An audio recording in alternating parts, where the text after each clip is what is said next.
Մենք տեսանք ինչպես սահմանադրական դատարանը իր կազմի փոփոխություն ունեցավ մասնակցության անհնարինության որոշումներով, բայց որը բնավ տեղի չի ունեցել կենտրոնական ընտրական հանձնաժողովի դեպքում։ Արդյոք մարդիկ չպետք է ունենան իրավունք քաղաքական գործունեություն իրացնելու, իսկ դրան հաջորդող ժամանակահատվածում այլ պետական մարմիններում պաշտոն զբաղեցնելու։ Իհարկե, թող ունենան, բայց արդյոք այն պետք է լինի այնպիսին,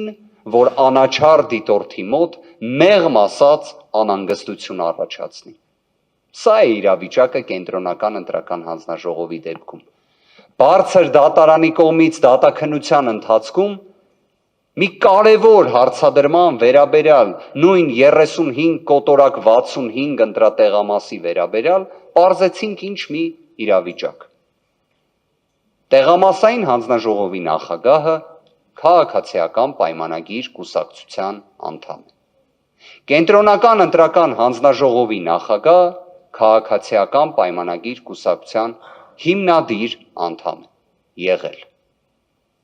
Արդյոք սա կասկածի տեղ տալիս է, թե ոչ։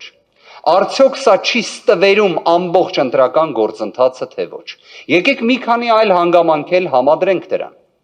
Կենտրոնական ընտրական հանձնաժողովը Հայաստանի Հանրապետության ընտրական գործընթացների ամբողջ պատմության մեջ առաջին անգամ է, որ բովանդակային վարչարարությունից հրաժարվել է։ Սա փաստ է։ Այո, կենտրոնական ընտրական հանձնաժողովը ունի լիազորություն վերահասցեագրելու դիմումները, բայց արդյոք դա պետք է լինի ի հաշիվ վարչարարության, այսինքն ոչինչ չլսի, ոչինչ չգնահատի, պարզապես վերահասցեագրի։ Այս հարցը ևս հնչեց դատաքննության ընթացքում։ Մի պարզ տրամաբանությամբ, լավ, եթե վերահասցեագրում եք, հետո ինչ եք անում։ Եվ պարզվեց դրա պատասխանը, հետո ոչինչ չեն անում։ Եվ ամենամեծ ցավալի հանգամանքներից մեկը նրանում է, որ հենց դատաքննության ընթացքում մենք տեսանք, թե ինչպես է հնարավոր, որ նույն կենտրոնական ընտրական հանձնաժողովը, լինելով պատասխանող, ունենա պահեստային պատասխանող։ Իդեմս երրորդ անձի։